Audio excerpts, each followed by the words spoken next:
Dubai air show में उड़ान प्रदर्शन के दौरान शुक्रवार दोपहर एक तेजस लड़ाकू विमान दुर्घटनाग्रस्त हो गया।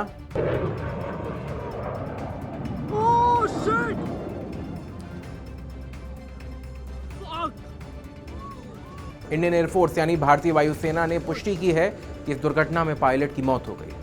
सेना ने इस पूरे मामले में कोर्ट ऑफ इंक्वायरी का निर्णय लिया है। नमस्कार, मेरा नाम है हर्षवर्धन सिंह और आप देख रहे हैं दी एज। इंडियन एयरफोर्स ने एक आधिकारिक बयान में जारी कर कहा, दुबई एयर शो में आज हवाई प्रदर्शन के दौरान एक इंडियन एयरफोर्स का तेजस विमान दुर्घटनाग्रस्त हो गया। भारतीय वायुसेना को इस जान माल के नुकसान पर गहरा दुख है और वह इस दुख की घड़ी में शोक संतप्त परिवार के साथ खड़ी है। दुर्घटना के कारणों का पता लगाने के लिए एक कोर्ट ऑफ इंक्वायरी गठित की जा रही है।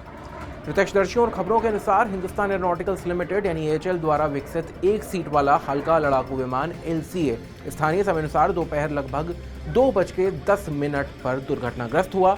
पायलट नेगेटिव जी फोर्स टर्न से उबर नहीं पाया। नेगेटिव जी फोर्स गुरुत्वाकर्षण के विपरीत दिशा में अनुभव किया जाने वाला बल है।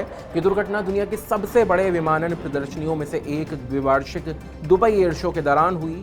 इस आयोजन में इस सप्ताह कई बड़ी घोषणाएं हुई, जिनमें एमिरेट्स और फ्लाई दुबई द्वारा अरबों डॉलर के विमानों के ऑर्डर शामिल हैं।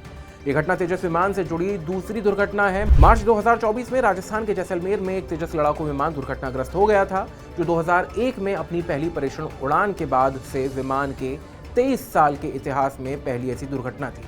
उस मामले में पायलट सुरक्षित रूप से विमान से बाहर निकल गया था।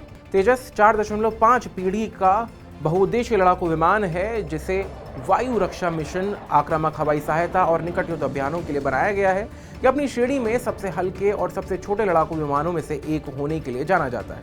वीडियो में तेजस को एक प्रदर्शन उड़ान भरते हुए दिखाया गया। इससे पहले कि वह ऊंचाई खोकर तेजी से नीचे उतरता, कुछ सेकंड बाद काले धुएं का गुबार उठा, जिससे दर्शकों में अफरा तफरी मच गई और वे जल्दी जल्दी चलने लगे। फिलहाल अब इंडियन एयरफोर्स की कोर्ट ऑफ इंक्वायरी के बाद ही दुर्घटना की विस्तृत जानकारी मिल पाएगी।